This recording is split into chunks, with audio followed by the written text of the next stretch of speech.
भारत में माँ को बहुत ऊंचा दर्जा दिया गया है। माँ सिर्फ जननी नहीं, वो साक्षात शक्ति का रूप होती है। माँ अपने बच्चों की हर पुकार सुनती है और जब भक्त सच्चे मन से माँ को पुकारता है तो माँ खुद धरती पर आ जाती है। ये कहानी है गुजरात के वलसाड जिले के एक छोटे से गांव राबड़ा की। यहीं पर आज बना है माँ विश्वम्भरी तीर्थ धाम। इस धाम की शुरुआत किसी बड़े साधु या महाराज ने नहीं की, बल्कि एक आम इंसान, एक किसान विट्ठल भाई पटेल ने की थी। बात है 6 सितंबर 1999 की। विट्ठल भाई रोज की तरह पूजा कर रहे थे, तभी अचानक उनके सामने माँ विश्वम्भरी प्रकट हो गई।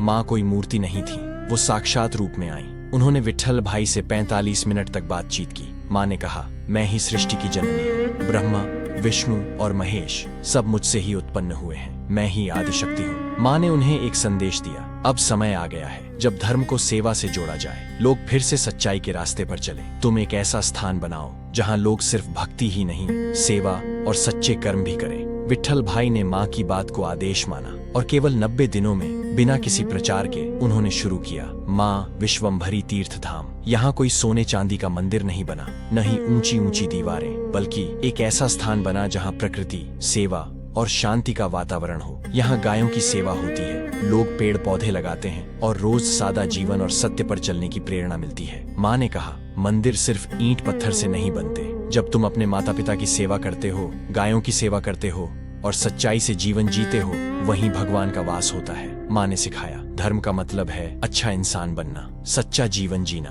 बिना झूठ, बिना दिखावे के। आज लाखों लोग यहाँ आते हैं बिना कोई डंका पीटे। माँ विश्वम्भरी तीर्थ धाम बन गया है एक आध्यात्मिक क्रांति का केंद्र। यहाँ लोग सिर्फ दर्शन नहीं करते, वो अपने भीतर झांकते हैं, सच्चाई और सेवा की राह पर चलने की प्रेरणा लेते हैं। माँ विश्वम्भरी का संदेश सीधा है, घर को ही मंदिर बनाओ, अपने कर्म को पूजा बनाओ और अपने मन को सच्चाई से जोड़ो। अगर आप भी माँ की कृपा चाहते हैं तो एक बार राबड़ा गांव जरूर जाइए, माँ विश्वम्भरी के दर्शन कीजिए और जीवन में शांति, सच्चाई और सेवा को अपनाइए, क्योंकि जहाँ माँ खुद आती हैं, वहाँ हर कदम पर चमत्कार होता है।